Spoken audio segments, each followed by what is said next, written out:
For nearly a century, from 1928 to 2023, the S&P 500 has delivered an average annualized return of nearly 10%. Over that same period, U.S. housing appreciated at a rate of just 4.6%. Based on the raw numbers, this shouldn't even be a debate. Stocks win, and it's not close. And yet, for generations, real estate has been mythologized as the one true path to durable wealth. Why? The answer isn't found in the returns. It's found in the structure of the investment itself. The stocks versus real estate debate is filled with emotion and anecdotal evidence. We will ignore all of it. In the next 10 minutes, we will dissect these two asset classes using a data-driven, four-point framework. You will understand the critical differences in leverage, liquidity, labor, and liability. And by the end, you will have a clear, logical model to decide which asset is the right engine for your wealth management strategy. To analyze this properly, we need a framework. We'll call it the 4Ls. Every difference between stocks and real estate can be understood through one of these four lenses. Leverage. Your ability to control a large asset with a small amount of your own money. Liquidity. The speed and ease with which you can convert your asset back into cash. Labor. The amount of active work and management the asset requires from you. Liability. The legal and financial risks associated with owning the asset. These four factors, not the headline return numbers, are what truly define the experience and outcome of investing in each asset class. They explain why a lower returning asset can, for some people, create more wealth than a higher returning one. We've established the battlefield. Now let's analyze the assets, starting with the single most powerful wealth creation tool available to the average person, a tool exclusive to the world of real estate. Let's put these assets head-to-head on each of the 4Ls. Leverage, real estate's superpower. Theory. Leverage is the use of borrowed capital to increase the potential return of an investment. In real estate, this is your mortgage. Banks will lend you up to 95% of the asset's value at very favorable rates. Analogy: imagine trying to lift a 500-pound boulder. Investing in stocks is like trying to lift it with your bare hands. Investing in real estate is being handed a giant steel lever. Your small effort, the down payment, is magnified, allowing you to move a much larger object, the property. Example: you buy a $500,000 house with a 20% down payment of $100,000.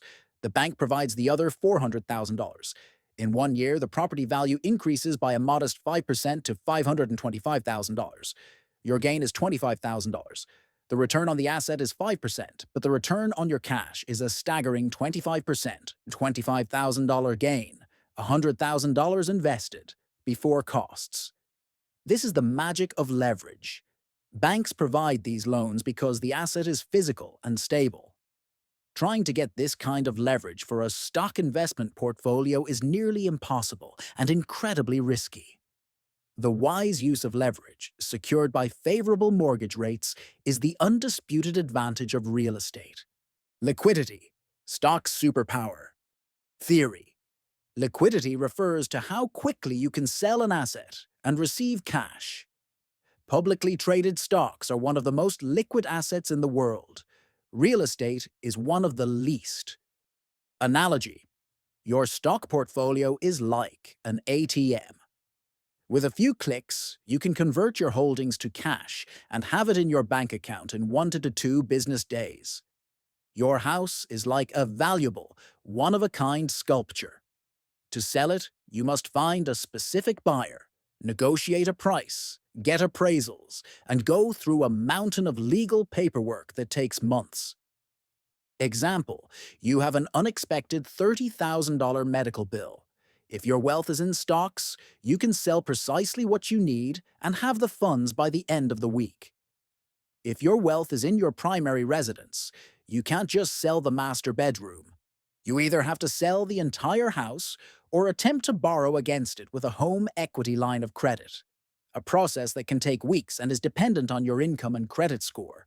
Labor and liability. The hidden price. Theory: stocks are a passive investment. Real estate is an active business. With this business comes significant labor and liability.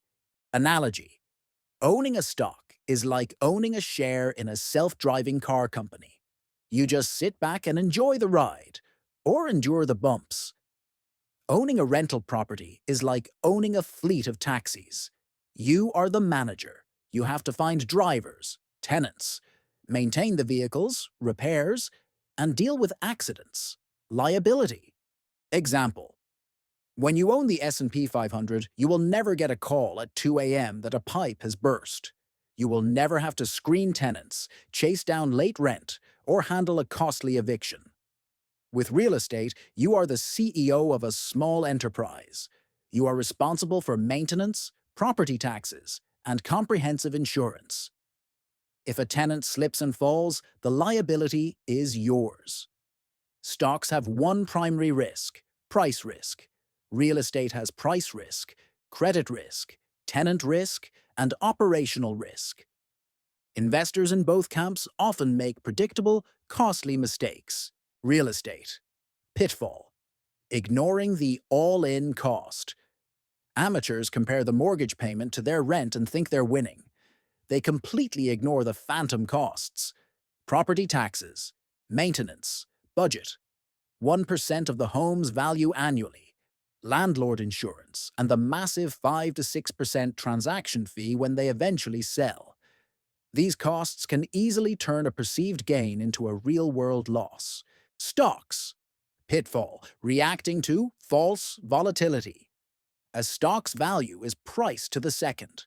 A house's value is only officially calculated when it's sold, maybe once a decade. This creates an illusion of stability for real estate.